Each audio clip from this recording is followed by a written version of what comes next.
Assalamualaikum warahmatullahi wabarakatuh. Perkenalkan, nama saya Elmawati Puspa dari Sekolah Tinggi Kesehatan Marendeng Majene. Saya akan menjelaskan tentang penyakit asma. Asma adalah jenis penyakit jangka panjang atau kronis pada saluran pernapasan yang ditandai dengan peradangan dan penyimpanan saluran napas yang menimbulkan sesak atau sulit bernapas. Gejala asma pada lansia ada beberapa, yaitu yang pertama adalah batuk. Biasanya batuk dalam asma akan lebih parah pada malam hari menjelang pagi hari. Yang kedua, dada sesak. Rasanya yang dialami penderita seperti tertekan di bagian dada. Yang ketiga adalah manggi. Manggi biasanya timbulkan dari suara melengking yang muncul saat bernapas. Yang keempat, sulit bernapas lega. Tersumbatnya saluran pernapasan oleh lendir. Kita masuk penyebab penyakit asma. Salah satu menyebabkan serangan asma mudah terjadi pada lansia adalah penurunan kekuatan otot seiring dengan pertambahan usia, kurang asupan makan, dan adanya penyakit metabolik lain seperti gangguan ginjal. Selanjutnya kita masuk diagnosa asma. Yang pertama, spirometri. Kedua, tes arus puncak ekspirasi. Ketiga, ujian verifikasi bronkus. Keempat, pengukuran status alergi. Kelima, scan. Keenam, ronsen. Penanganan asma pada lansia. Yang pertama adalah menangani asma pada pasien lansia membutuhkan perawatan dan ketelitian. Pasalnya, sistem kekebalan tubuh lansia yang rendah akan rentan terhadap berbagai penyakit hingga ancaman kerusakan sistem imunitas secara bertahap. Kedua, untuk membantu lansia menangani penyakit asma, anggota keluarga dapat menggunakan obat intrabater secara teratur dengan dosis yang tepat.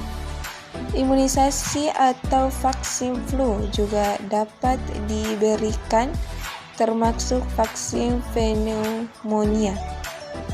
Ketiga, selain itu, jangan lupa untuk selalu menerapkan pola makan yang baik guna menghindari obesitas.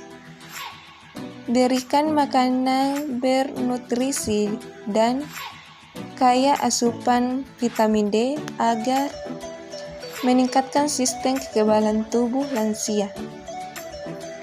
Pemberian obat pada lansia perlu diperhatikan. Kenapa?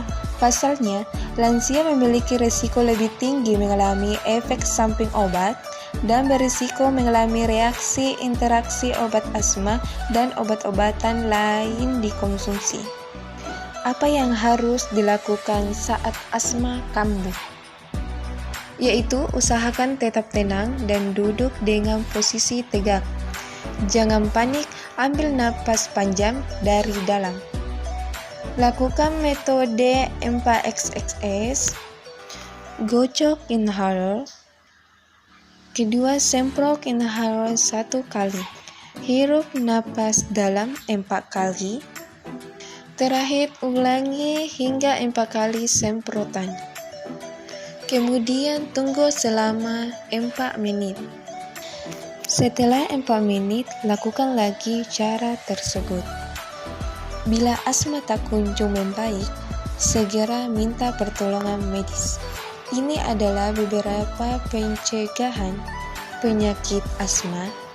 Pertama, mengenali dan menghindari faktor asma. seperti rokok, angin dingin, dan debu. Kedua, mengikuti rencana penanganan asma bersama medis atau dokter. Ketiga, mengenali serangan asma dan melakukan langkah pengobatan yang tepat.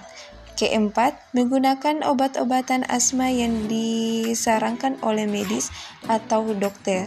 Yang terakhir, monitor saluran pernapasan. Jadi kita harus memeriksa pada dokter. Di sini ada beberapa obat tradisional penyakit asma. Yang pertama, minyak mustard, yaitu sesawi. Yang kedua, bengkoang. Yang ketiga, daun sirih panah. Keempat, daun sirih. Dan yang terakhir, daun sirsak.